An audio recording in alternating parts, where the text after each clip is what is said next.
تو میں بتانا چاہتا ہوں کہ آج سے کئی سال سے ہم تو جے آئی ٹی میڈیا پر دیکھتے آئے ہیں، اور جس میں بتایا گیا کہ عزیر بلوچ کی جے آئی ٹی کا سرپرست کون تھے، عزیر بلوچ لیاری گینگ وار کے سرپرست کون تھے، یہ کوئی میرے خیال سب سے زیادہ آپ لوگ دکھاتے رہے ہیں، میڈیا نے بتایا ہمیں، اور اس کے باوجود جے آئی ٹی پبلک نہیں کی گئی۔ علی زیدی اس کراچی کی آواز بن کر، علی زیدی اس شہر میں جس سے بھتہ لیا گیا، جس کے بچوں کو، جس کے بیٹوں کو، جس کے بھائیوں کو، بزرگوں کو قتل کیا گیا گینگوار اور دیگر پارٹیز کی جانب سے،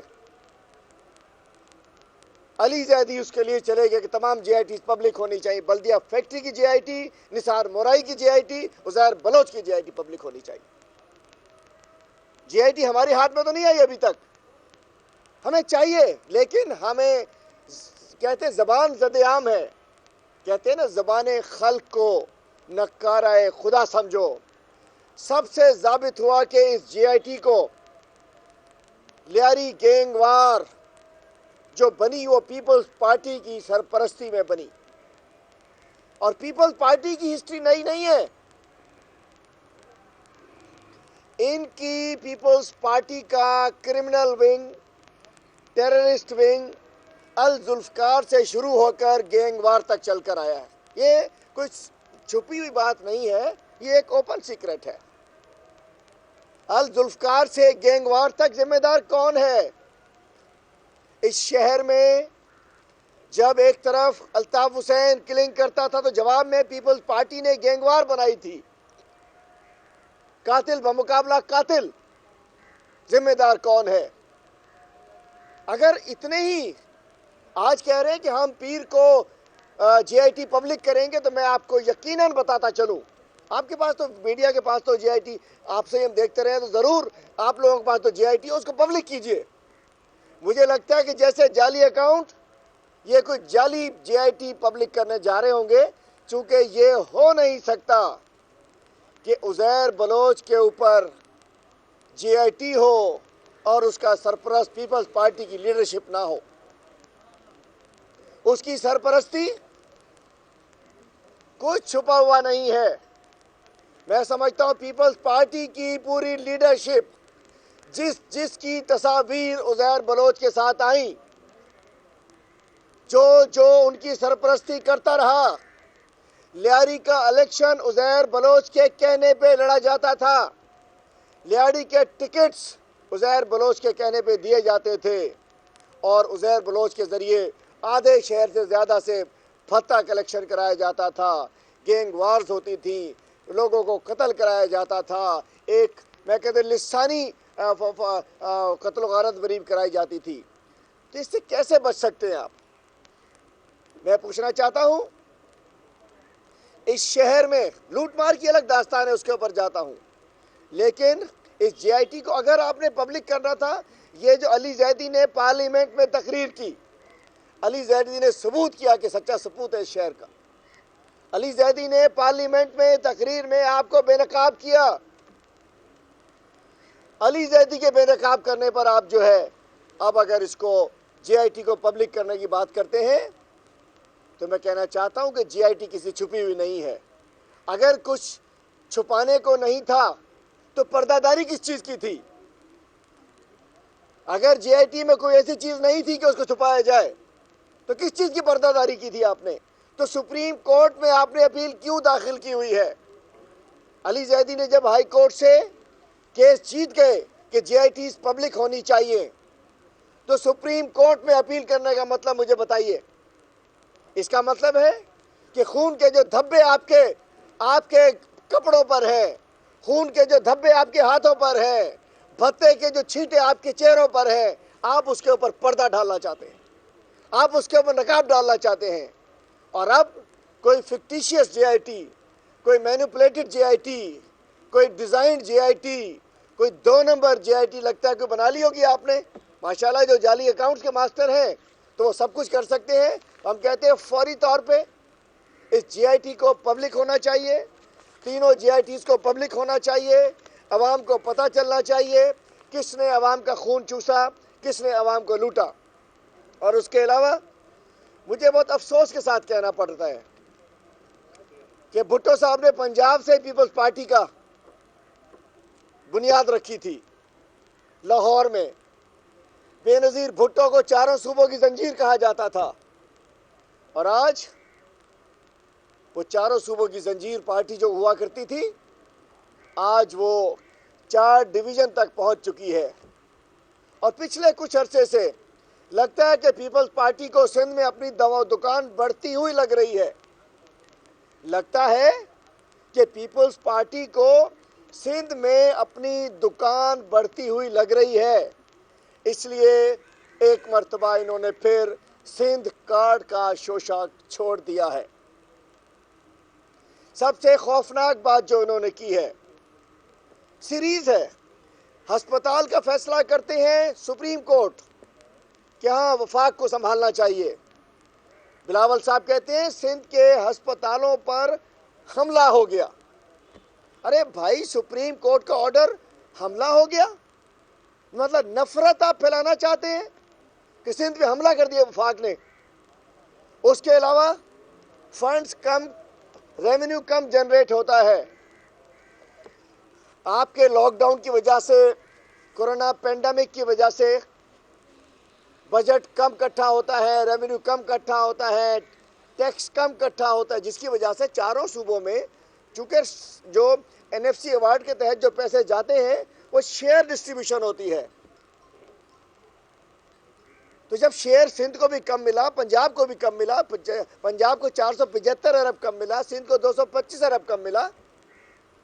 جب سندھ کو پیسے کم ملتے ہیں، جب آپ لاک ڈاؤن کرتے ہیں کہتے ہیں یہ بھی بند کر دو، فیکٹری بھی بند کر دو، دکان بھی بند کر دو، سارا بزنس بند کر دو. کراچی کی سندھ پاکستان کی اکانومی اس شہر سے چلتی ہے. پورے ملک کا 70%، 65-70%، اور صوبہ سندھ کا 65% ریونیو جو ہے وہ صوبہ سندھ کا 90% ریونیو کراچی شہر سے جنریٹ ہوتا ہے. آپ سب کچھ بند کر دیتے ہیں. جب ریونیو کم کلیکشن ہوتا ہے تو آپ کہتے ہیں صوبے کے 225 ارب پر ڈاکہ ڈال دیا. یہ ایک اور سازش سندھ کے عوام میں وفاق کی طرف سے نفرت پیدا کرنے کی سازش. اب کیا کرنا چاہ رہے ہو؟ اب کیا زیر لب کیا پیغام دینا چاہ رہے ہو؟ یہ پیغام بکنے والا نہیں ہے. سندھ کے 6 کروڑ عوام محب وطن ہے، الحمدللہ، پاکستان زندہ باد کی بات کرتے ہیں. اب کیا پیغام دیتے ہو؟ ہسپتال پہ حملہ ہو گیا، 225 ارب کا ڈاکہ ڈل گیا، اور گزشتہ 2 روز پہلے جو آپ نے نیا شوشہ چھوڑ دیا، آپ نے کہا کہ وفاق کو ٹیکسز ہم نہیں دیں گے. میں بات ڈیفرنٹ کر رہا ہوں، لیکن بات تو سچ ہے، مگر بات ہے رسوائی کی کہ آپ وفاق کو ٹیکس کیسے نہیں دیں گے؟ کیوں نہیں دیں گے؟ کس لیے نہیں دیں گے؟ وفاق کے نام پہ ٹیکس اکٹھا کر کے کیا NFC سے ہم نے NFC کے ذریعے پیسے لے کے ہم نے سندھ پہ خرچ نہیں کرنے؟ کیا ٹیکس پیئر کا ایک میکینزم، ٹیکس کلیکٹ کرنے کا ایک میکینزم نہیں بنا ہوا؟ آئین میں پابند ہے. میں ریپیٹ کرنا چاہتا ہوں، آئین کا آرٹیکل 77، آئین کا آرٹیکل 141، آئین کا آرٹیکل 144، آئین پاکستان کا آرٹیکل 279. ان تمام آرٹیکلز کے اندر یہ واضح لکھا ہوا ہے کہ ٹیکس کی کلیکشن کا فیصلے کرنا وہ فیڈرل سبجیکٹ ہے. قومی اسمبلی میں ڈیسائیڈ ہوتا ہے، نیشنل اسمبلی میں ڈیسائیڈ ہوتا ہے، اور اگر صوبے کوئی تبدیلی چاہتے ہیں تو اس کو نیشنل اسمبلی میں لے کر جائیں، میجورٹی سے چینج کرائیں، جو چاہے چینج کر لیں. اور حتیٰ کہ 1973 کے آئین میں بھی اور 18ویں ترمیم کے بعد بھی ٹیکس کا نظام، میکینزم سیٹ کرنا فیڈرل گورنمنٹ کا سبجیکٹ ہے. اور اس کے لیے ٹھیک ہے، لیکن اس کے علاوہ میں بتانا چاہتا ہوں اسپیسیفک، اگر ہم آ جائیں ود ہولڈنگ ٹیکس جو ایکسائز ڈپارٹمنٹ کے حوالے سے ہے، income tax ordinance 2001 ordinance act بن چکا ہے. میں خالی وہ آرڈیننس نہیں کہہ رہا جو صدر پاکستان جاری کرتے ہیں، یہ ایکٹ اسمبلی سے پاس ہو چکا انکم ٹیکس آرڈیننس 2001 کے تحت اس کے آرٹیکل 234 اور 235 کے تحت ٹیکس کلیکشن، ایکسائز رجسٹریشن کی ٹیکس کلیکشن، ٹوکن ٹیکس اور یہ پراپرٹی کا ٹیکس، یہ اس آرڈیننس کے اندر وفاق نے صوبے کو ذمہ داری دے دی ہے. وہ بھی وفاقی قومی اسمبلی کا، پارلیمنٹ کا منظور کردہ ایکٹ ہے. اب آرٹیکل 5 کہتا ہے آئین کا کہ اگر کوئی بھی آئین کے اندر کچھ لکھا ہوا اس سے روگردانی کی جاتی ہے تو معذرت کے ساتھ وہ آرٹیکل 6 کے زمرے میں آتا ہے. میں نہیں کہتا کہ آپ غداری کر رہے ہیں، لیکن آپ غداروں جیسی حرکتیں کر رہے ہیں. آپ ملک میں افراتفری پھیلانا چاہ رہے ہیں.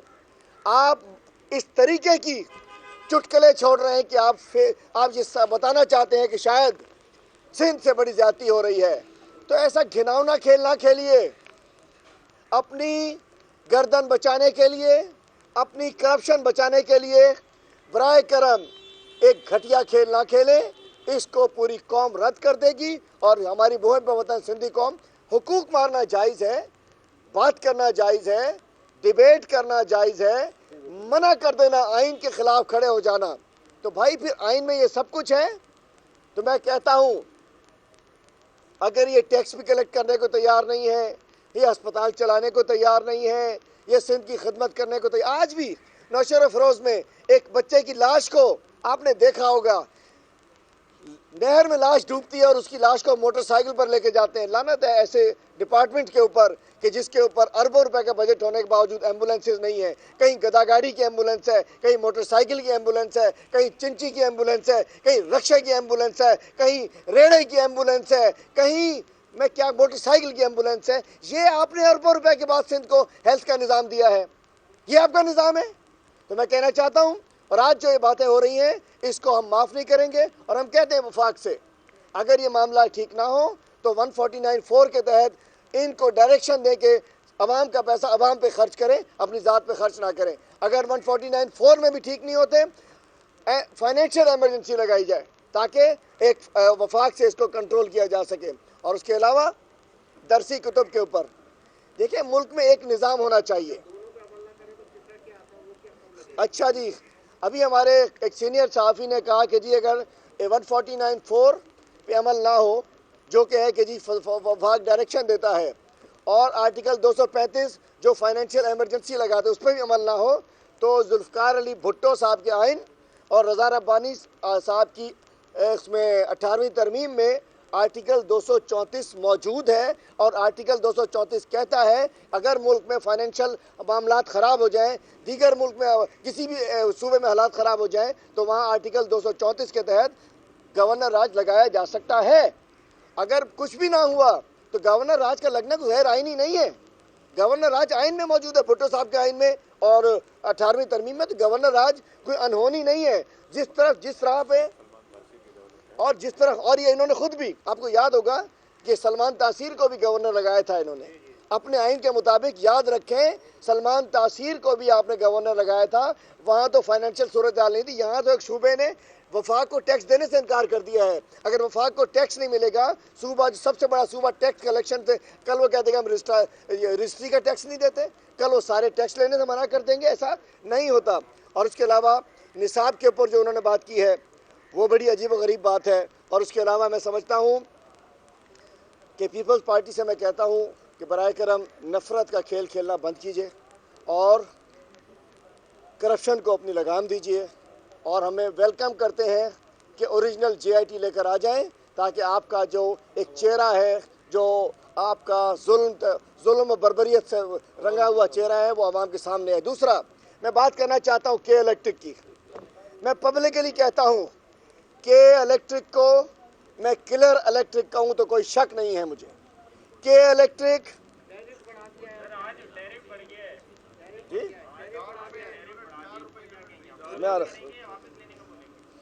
میں کہتا ہوں کہ الیکٹرک کے خلاف اس کو دوبارہ سے گورنمنٹ اپنے تحویل میں لے لے. کہ الیکٹرک کا جو بھی پرانے معاہدے، دیکھیے جو ریکوڈک کا معاہدہ ہو، LNG کے معاہدے ہوں، کہ الیکٹرک کی پرائیویٹائزیشن ہو، یہ غیر قانونی طریقے سے کی گئی ہے، اور کہ الیکٹرک 35-40 ارب روپے فائدے کماتی ہے، ٹیرف بڑھاتی ہے، جعلی بل بھیجتی ہے، لوڈ شیڈنگ کرتی ہے، اس کے باوجود کہ الیکٹرک کے کلر الیکٹرک ہے۔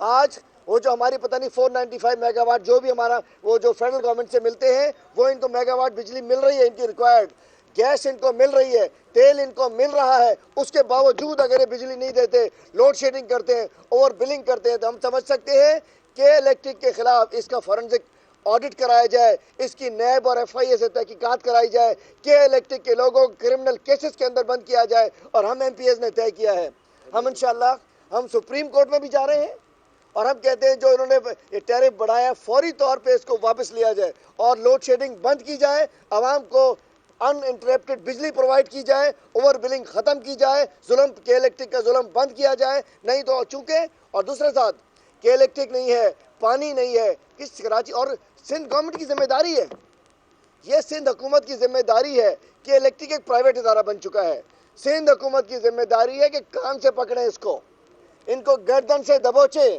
کہ الیکٹرک سے پوچھیں کہ اس صوبے کے اندر اور شہر کے اندر آپ نے کیوں نہیں کیا ہوا، اپنی پولیس کے ذریعے ان کو ڈنڈا کرائیں بے شک، چونکہ کہ الیکٹرک کے مظالم ہمارے سر سے بڑھ چکے ہیں، ہمارے حلقوں میں غریب لوگ، عام لوگ، تجارتی لوگ، تاجر لوگ، سب لوگ بالکل ان کا میں سمجھتا ہوں کہ ناکوں تک آ چکی ہے، کہ الیکٹرک ہوش کے ناخن لے، اور ہم اس لیے کہتے ہیں ہم میں سے کوئی کہ الیکٹرک کا بینیفیشری نہیں ہے، اس سے پہلے کی جماعتیں کہ الیکٹرک سے فائدے لیتی رہی، کہ الیکٹرک سے نوکریاں لیتی رہی، کہ الیکٹرک سے کانٹریکٹس لیتی رہی، کہ الیکٹرک میں شیئر ہولڈر رہی، ان کی قیادت پیپل پارٹی کی قیادت شیئر ہولڈر رہی ہے، اور دوسرے جماعتوں میں بینیفیشری رہے ہیں اس کے، ہم کہ الیکٹرک سے کہتے ہیں ہوش کے ناخن لو، ہم آپ کو بالکل معاف نہیں کریں گے اگر آپ نے ظلم لوڈ شیڈنگ ختم نہ کی تو ایسا بات کریں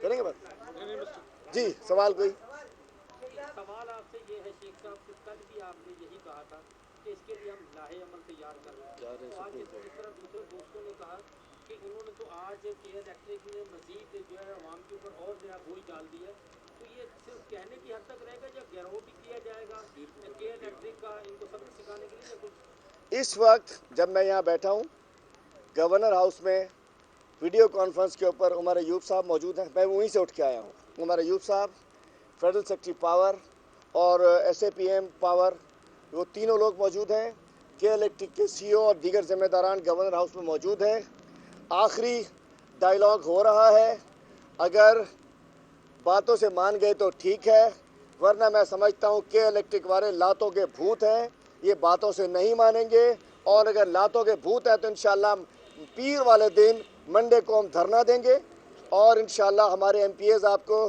کہ الیکٹرک کے دفتر کے سامنے نظر آئیں گے، اور پھر لاتوں کے بھوتوں کو لاتوں سے ہم منوا کے دکھائیں گے، کہ الیکٹرک میں بتانا چاہتا ہوں یہ ایسٹ انڈیا کمپنی بنتی جا رہی ہے، یہ ایک ظالم کمپنی بنتی جا رہی ہے، یہ کلر الیکٹرک بنتی جا رہی ہے، کہ الیکٹرک کو معاف ہم بالکل نہیں کریں گے، اور میں خود اس میٹنگ سے ابھی اٹھ کر آیا ہوں کہ میں ان کی شکل نہیں دیکھنا چاہتا ہوں ٹیبل کے اوپر بیٹھ کے، یا تو بجلی دو نہیں تو گراؤنڈ کے اوپر آپ سے ملاقات ہوگی۔ حکومت کہتی ہے کہ وفاق کے لیے ٹیکس کلیکٹ کرنا ایف بی آر کا کام ہے، ہم کیوں کلیکٹ کریں، اور دوسرا یہ کہ ان کا کہنا ہے کہ ماضی میں ان کے خان صاحب نے بجلی کے بلوں کو کنٹینر پہ بھاڑا بھی تھا، تو آرٹیکل 6 اگر لگانا ہے تو ان پہ لگائیں، آپ سندھ حکومت کے اوپر لگانے کی بات ہے، تو ایف بی آر کیوں اپنے ٹیکس جو وفاق کے وصول نہیں کرتی؟